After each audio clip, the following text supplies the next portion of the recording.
Vocês certamente devem conhecer o índice VIX, que é o índice de volatilidade do S&P 500. Quando a volatilidade da bolsa americana sobe, o VIX ele sobe.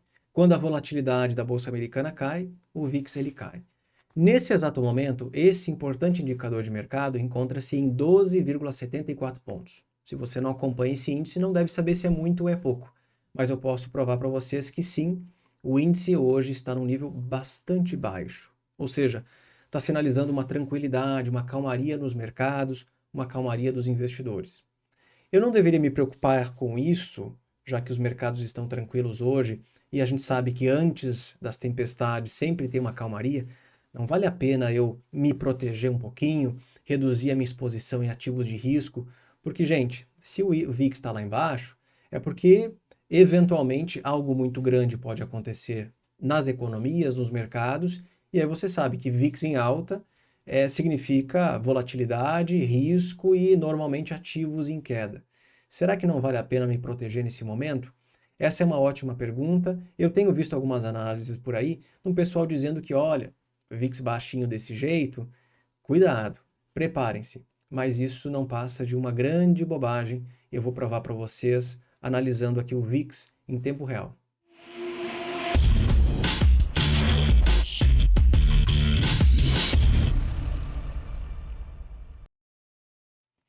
Claro que antes de nós começarmos, peço para você deixar um like nesse vídeo, inscreva-se aqui no canal. Infelizmente, nós não conseguimos prever eventos, fenômenos que afetam os mercados. Realmente é muito difícil, então eu não consigo dizer que hoje um VIX baixo é sinal de tranquilidade e que nada acontecerá amanhã, ou semana que vem, ou mês que vem. Pelo contrário, o que eu quero mostrar aqui é combater essa ideia que eu percebi nas redes sociais de que com o VIX em nível baixo está na hora de se proteger, porque antes das tempestades sempre temos um período de calmaria. Quero mostrar aqui para vocês quem é o tal do VIX. No gráfico superior, o índice VIX é o índice de volatilidade do S&P 500, como podem ver, 12,73 pontos, um dos menores níveis desde o pré-Covid. Então, janeiro de 2020, novembro de 2019, sinalizando que o mercado americano, principalmente S&P 500, está tranquilo, tem nada acontecendo. É um pouco bizarro porque se nós avaliarmos o cenário macroeconômico, todas essas incertezas relacionadas à geopolítica, ao petróleo, à inflação americana que se mostra mais pegajosa. Ai, será que o Fed vai cortar a taxa de juros? Quando que ele vai cortar? Quantas vezes? Todo esse cenário macroeconômico complexo, é bizarro você perceber um VIX tão baixo. Então alguém poderia argumentar, está na hora de vender tudo, correr para as montanhas, deixar o dinheiro debaixo do colchão, porque vai estourar. Alguma coisa vai estourar. E isso não é verdade. Junto do VIX, eu gostaria de mostrar um outro índice de volatilidade chamado de MOVE, que é esse índice inferior aqui. Coloca aí no TrendView MOVE, MOVE, vocês descobrirão o índice de volatilidade dos Treasuries, da renda fixa americana. Diferentemente do VIX, que já voltou para os níveis pré-pandemia, o MOVE não voltou. Eu acho que a grande explicação para tudo isso está relacionada com essa incerteza sobre o futuro da política monetária americana, para onde vai a taxa de juro e a volatilidade que essa mudança drástica que o Fed fez de levar o juro de 2 e pouco antes da pandemia para zero e de 0 para 5,5 causou nos mercados. Essa movimentação foi muito grande. O juro americano hoje encontra-se num nível não visto desde o início desse século. Então, a volatilidade da renda fixa dos treasuries continua elevada, embora lentamente mais baixa. E eu tenho mais um indicador para vocês, que são os spreads de crédito. Eles medem a diferença de retorno entre títulos com risco e sem risco. Spread de crédito. Spread é a diferença, então esses numerozinhos medem a diferença de retorno entre o quê? Um título privado e um título público. Nesse caso, um título do Tesouro Americano é o título público. Quanto a mais eu ganho num título de empresas AAA, empresas que são consideradas as empresas mais seguras do mundo, que é essa linha branca aqui, você vai ganhar 0,38% a mais em relação ao título do Tesouro Americano. Quanto que eu ganharia de retorno a mais em empresas BBB em relação ao Tesouro Americano? 1,11. Então, empresas que são um pouco mais arriscadas, que são BBB, dentro da classificação de risco, oferece uma rentabilidade de 1,11 a mais do que um título americano. Mas eu quero mais risco, Igor, eu quero empresas high yield. High yield significa alto rendimento. Esse alto rendimento, de no caso 3,22%, ele veio a um custo de maior risco.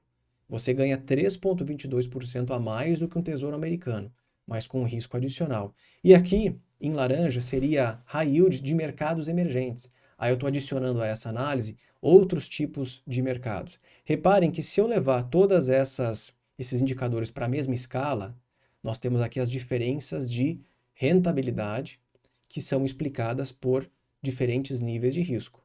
Se eu quero títulos AAA de empresas americanas, eu vou ganhar 0,38% a mais do que o Tesouro Americano.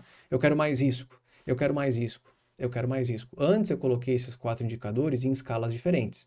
Agora eu coloquei na mesma escala para vocês terem uma ideia de como isso funciona. Olha só, na pandemia. Pandemia, sinônimo de incerteza, preocupações. Os investidores normalmente vendem títulos públicos, privados, vendem títulos privados, especialmente títulos de empresas muito arriscadas, de preferência empresas arriscadas de países emergentes, por conta de toda a incerteza macroeconômica dos países emergentes. Então, reparem que desses 4 indicadores, o que mais sofre é alto risco em mercados emergentes, alto risco no mercado americano, médio risco e baixo risco. Até as empresas AAA sofrem nesse período, mas obviamente não tanto quanto as outras. Então aqui são períodos, tá, de muita incerteza na renda fixa, mas levando em consideração aqui a diferença de rendimento entre títulos do Tesouro Americano, que não tem risco, né, ou são considerados pelo mercado risk-free, e títulos privados, de empresas privadas, com maior nível de risco. Esse também é um indicador de tranquilidade ou não dos mercados. Então, eu já apresentei aqui 3 para vocês. Mas o que eu realmente quero mostrar é essa história de que está na hora de vender tudo, está na hora de se proteger, só porque o VIX está abaixo de 13 pontos, é uma grande mentira. E para isso, eu tenho uma nova aba na nossa planilha do Heatmap dos Estados Unidos, que está disponível para os membros aqui do canal, os membros do Macro Investor e do Macro Pro. Vocês podem fazer o download e fazer o que vocês quiserem com a planilha. É de vocês, podem mexer, podem copiar, podem mudar. Reparem aqui nesse gráfico, ele mostra para nós 2 informações. A primeira, a variação semanal do S&P 500 desde 1990, então desde 1º de janeiro de 1990 até hoje. Nesse momento, inclusive, renovando máxima histórica. E em cinza, nessas áreas em cinza, nós temos períodos onde o VIX esteve abaixo de 13 pontos.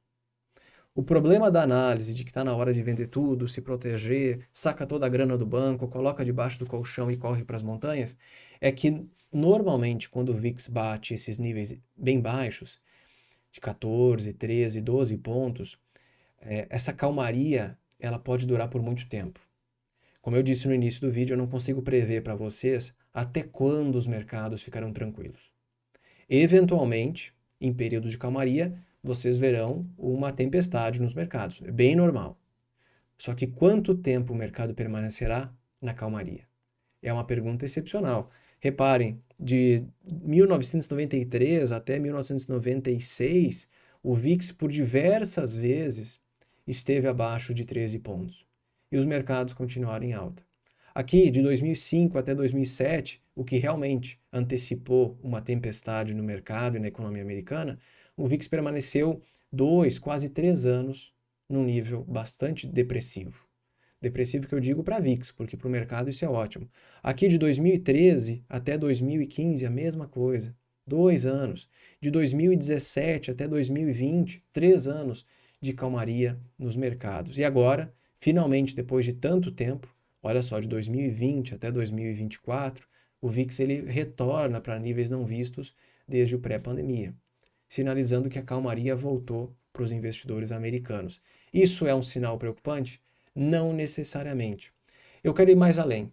Eu quero falar um pouco mais sobre o retorno do S&P 500 em diferentes níveis de VIX.